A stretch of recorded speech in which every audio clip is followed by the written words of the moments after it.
Ni inkuru ibabaje cyane, ni inkuru iteye agahinda, ni inkuru n'ubundi yashavuje benshi, ni inkuru y'uko umusaza w'imyaka 102 yitabye Imana wabaye ikirangirire, ndetse hari byinshi tugiye kuba tumugarukaho. Nta wundi rundi Pasiteri Ezira Mpyisi tayari wamaze gushiramo umwuka, akaba yamaze kwitaba Imana. Uti bimeze bite rero? Reka tukubwire ko rero Pasiteri Ezira Mpyisi yitabye Imana kuri uyu wa gatandatu tariki ya 27 Mutarama 2024 ku myaka 102 y'amavuko azize zabukuru. Mpyisi rero n'ubundi yavukiye muri Mataba muri 1922 akurira ahitwa Igitwe, ari naho yakoreye imbere yo kujya mu buhungiro mu bihugu bitandukanye birimo Burundi, Mozambique na Repubulika Iharanira Demokarasi ya Kongo ndetse n'igihugu cya Kenya. Twakubwira ko rero yize amashuri abanza muri Rwamata Adventist School, ayisumbuye ayigira mu ishuri ry'abamisiyoneri ry'Igitwe. Icyo gihe rero yize gusoma, kwandika no kuvuga Igifaransa mu myaka 12. Mu 1935 rero twakubwira ko nibwo Mpyisi yagiye kwiga, aza gusoza amasomo ku myaka 18 ahita ahabwa akazi ko gukorana n'abazungu nk'umukarani wabo, nk'ushinzwe inyandiko z'Ababiligi no kuzibika. Mpyisi yize rero kaminuza muri Zimbabwe, abapasiteri mu 1951.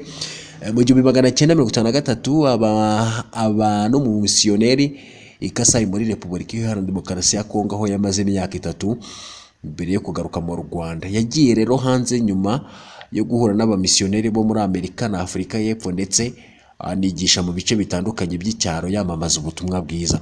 Nyuma rero yo gusoza amasomo yakoze mu biro by'abazungu byari i Nyanza, ndetse yigishaga uko bamubwiye, yarenzaho na kimwe ibye agakubitwa ibiboko 8 byose. Yagize kubwira ati muri Zimbabwe nagiyeyo ndi impunzi, nangije njya mu mahanga, narangije mu 1964, nagarutse mu Rwanda ejo bundi mu 1997. Nagiye muri kaminuza mfite abana 3, kera abantu bigaga barabyaye. Niwe rero mu Adventiste bo mu Rwanda, Burundi na Kongo wabonye bwa mbere icyangombwa cy'icyiciro cya 2 cya kaminuza mu bijyanye n'iyobokamana cyangwa se teologiya. Nyuma yaho rero yabaye pasiteri, akajya yigisha abandi bapasiteri, ndetse ubu pasiteri yabuhawe mu 1951. Twakubwira ko rero Pasiteri Mpyisi yari mu banyarwanda babitse amateka ahambaye yo hambere ku ngoma z'abami, dore ko yabanye cyane n'umuryango w'umwami Rudahigwa, akaba ari n'umujyanama wa Kigeli wa gatanu Ndahindurwa watanze mu mpera za 2016. Uyu musaza rero yakundaga n'ubundi kuvuga ko ari umunyarwanda wuzuye utari ikibyarirano. Yabaye rero n'ubundi ku ngoma ya cyami, yabayeho ku ngoma ya cyami, ndetse yabonesheje amaso ye repubulika zose uko zakurikiranye mu Rwanda kugeza magingo ya Rudahigwa. Amaze rero gutanga, Mpyisi yakomeje kugira inama umwami Kigeli wa gatanu Ndahindurwa wamusimbuye kugeza mu 1960, ubwo yahezwaga ishyanga n'Ababiligi ku busabe bw'ishyaka Parimehutu.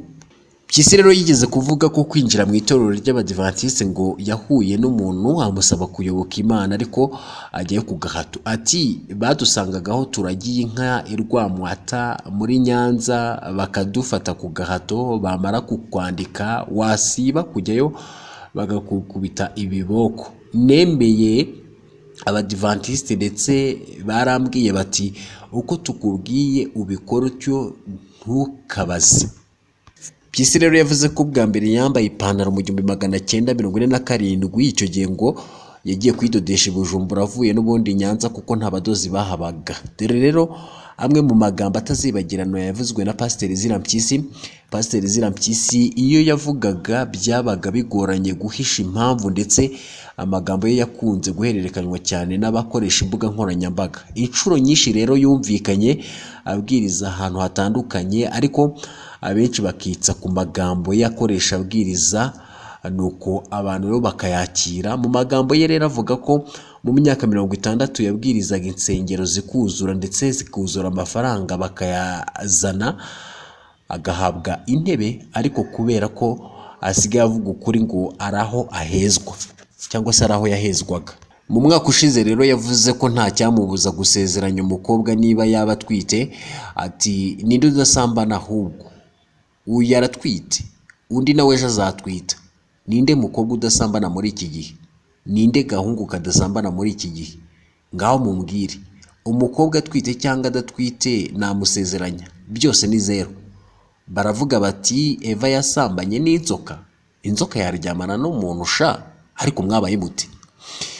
Ubusore rero ngo yaburyoshyemo mu kiganiro yagiranye na RBA mu 2019. Pasiteri Mpyisi yavuze ko mu mabyiruka kwe cyangwa se mu kubyiruka kwe yari umusore w'intarumikwa. Ati nari agasore keza sha, ntabwo ari nk'ubu, ariko agasore gashaka kwiruka inyuma y'abakobwa nkaba ndapfuye. Umva ubu uraganira n'inkovu, icyakora igisebe cyarakize. None se wavukira muri ibyo ugakora iki?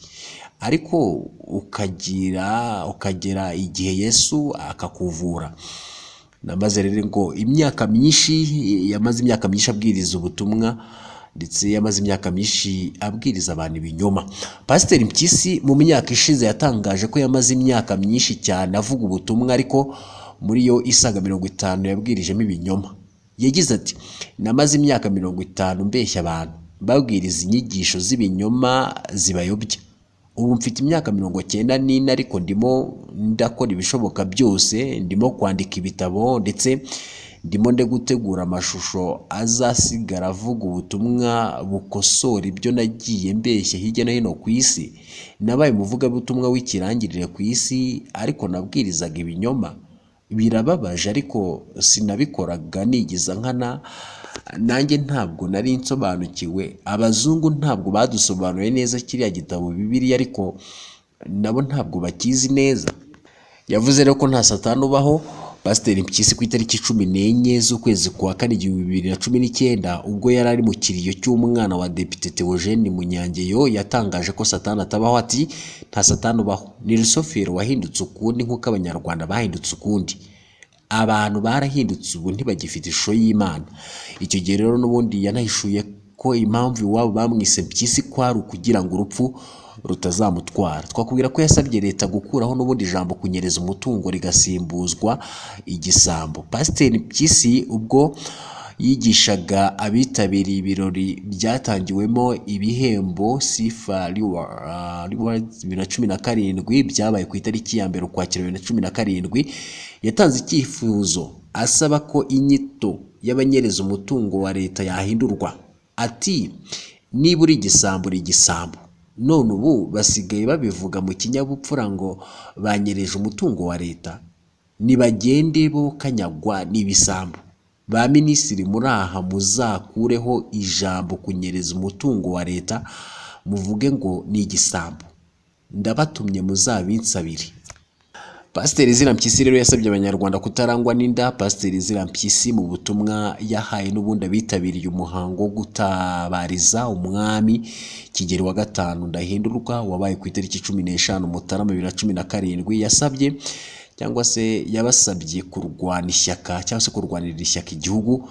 Hari aho yagize ati Banyarwandakazi, mupfushe iyo ntindi y'inda yanyu, murwane ku izina ry'igihugu cyanyu. Twakubwira ko rero Ezra Mpyisi yavuze ko independence yatanzwe mu mafuti muri 2012. Pasiteri Mpyisi wahoze mu nama nkuru y'igihugu ku ngoma y'umwami Rudahigwa, akaba n'umujyanama we, yabwiye BBC ubwigenge bwatanzwe nabi bukoreshwa nabi.